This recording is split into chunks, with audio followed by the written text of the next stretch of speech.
This is Raven Dana, and thank you so much for joining me here at Walking Between the Worlds. It is Wednesday, January 22nd, 2025, and I'm just having some thoughts. I'd like to offer you some reminders today, a bit of hopefulness.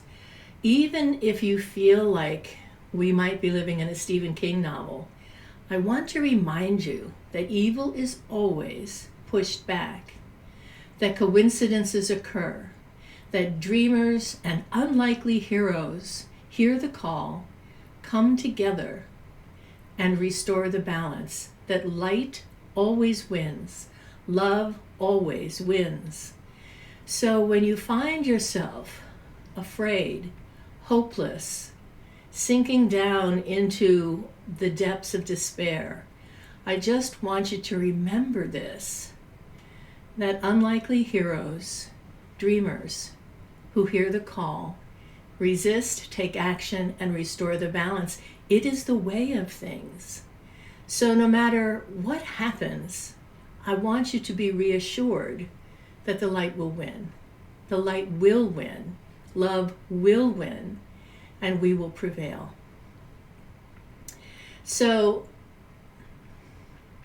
I'd like you to just be with that. If you need to reread a book, then do that. I'm rereading The Stand at the moment, and it's a powerful reminder of how things happen behind the scenes.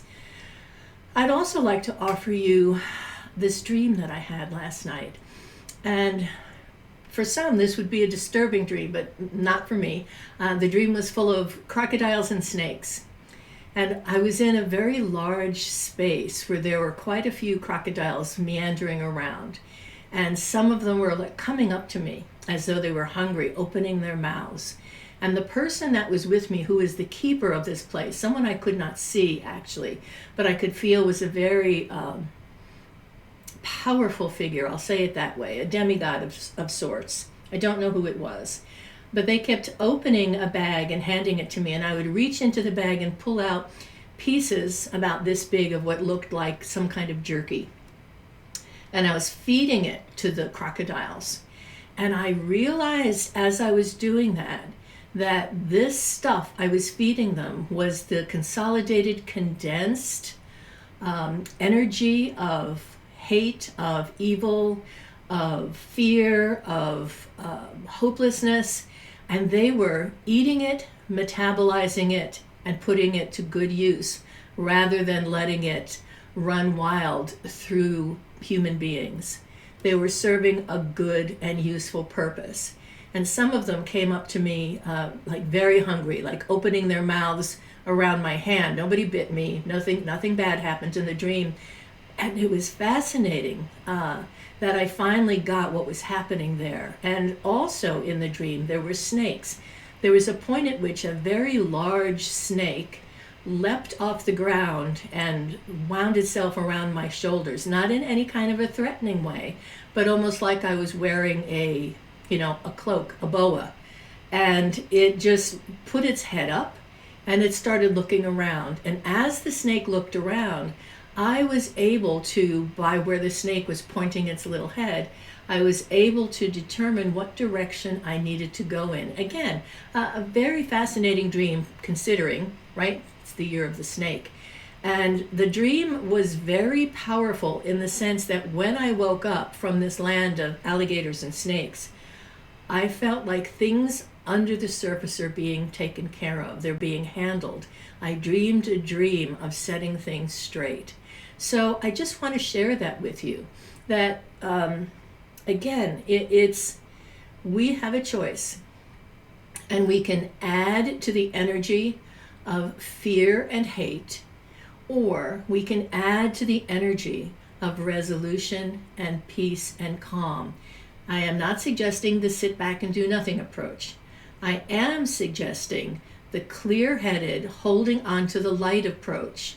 I highly recommend that you do things that bring you joy and pleasure and share those things with others, not as a distraction, but as a conscious and deliberate energetic act, to make art, to make music, to send cards to people you love for no reason other than you want to say that you love them, to be able to sit with yourself in a way where you are creating awe and wonder and pleasure.